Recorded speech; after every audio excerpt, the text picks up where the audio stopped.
मनुष्य बार बार जन्मता है, मरता है, तो इसका कारण क्या है? तो इस पर एक कहानी है कि एक बार द्वारिकानाथ श्री कृष्ण अपने महल में दातून कर रहे थे। रुक्मणी जी स्वयं अपने हाथों में जल लिए उनकी सेवा में खड़ी थीं। अचानक द्वारकानाथ हंसने लगे। रुक्मणी जी ने सोचा कि शायद मेरी सेवा में कोई गलती हो गई है, इसलिए द्वारकानाथ हंस रहे हैं, ऐसा रुक्मणी जी ने सोचा। रुक्मणी जी ने भगवान श्री कृष्ण से पूछा, प्रभु, आप दातून करते हुए अचानक इस तरह हंस क्यों पड़े? क्या मुझसे कोई गलती हो गई? कृपया आप मुझे अपने हंसने का कारण बताएं। तो श्री कृष्ण बोले, नहीं प्रिय, आपसे सेवा में त्रुटि होना कैसे संभव है? आप ऐसा न सोचें, बात कुछ और है।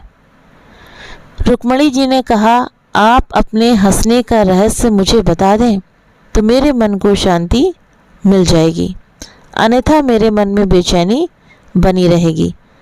तब श्री कृष्ण जी ने मुस्कुराते हुए रुक्मणी जी से कहा, देखो, वो सामने एक चींटा चींटी के पीछे कितनी तेजी से दौड़ा चला जा रहा है। वो अपनी पूरी ताकत लगाकर चींटी का पीछा कर उसे पा लेना चाहता है।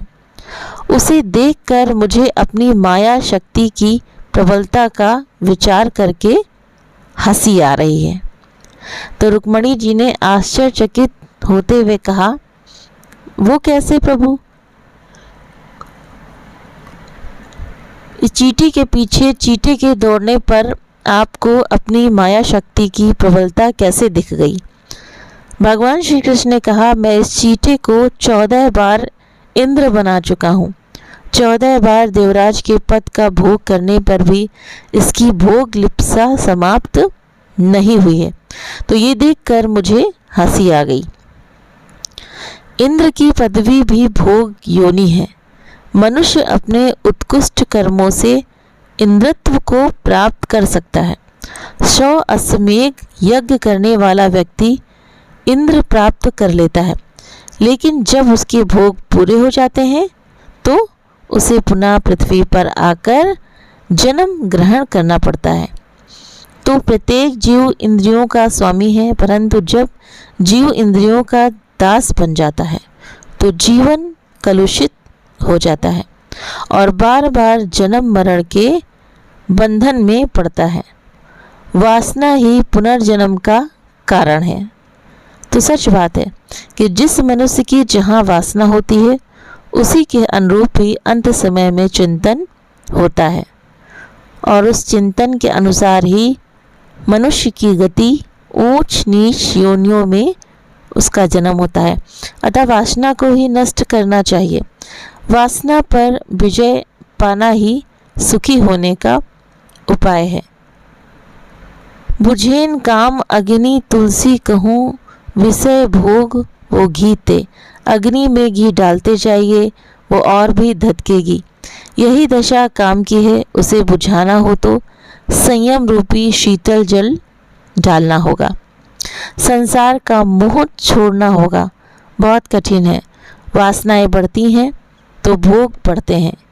इससे संसार कटु हो जाता है। वासनाएं जब तक क्षीण न हो जाए तब तक मुक्ति नहीं मिलती है। पुनर्जन्म का शरीर तो चला गया, परंतु पूर्व जन्म का मन नहीं गया। नास्ति तृष्णा समम दुखम नास्ति त्याग समम सुखम सर्वान कामान परित्याज्य ब्रह्मभूयाय कल्पते। तृष्णा के समान कोई दुख नहीं है और त्याग के समान कोई सुख नहीं है।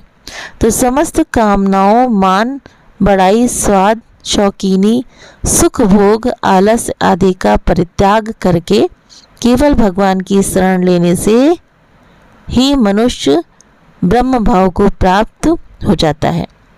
तो सच बात है, जैसा कि श्रीमद् भागवत गीता में भी बताया गया है कि अंत समय में मनुष्य जिस जिस चीज़ का स्मरण करता है वो उसे ही प्राप्त होता है।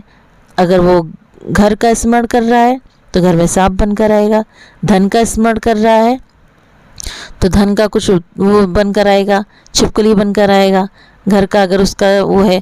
और अगर भगवान कहते हैं कि अगर वो मेरा स्मरण करता है तो मुझे ही प्राप्त होगा, और जो भगवान को प्राप्त हो जाता है उसका कभी पुनर्जन्म नहीं होता।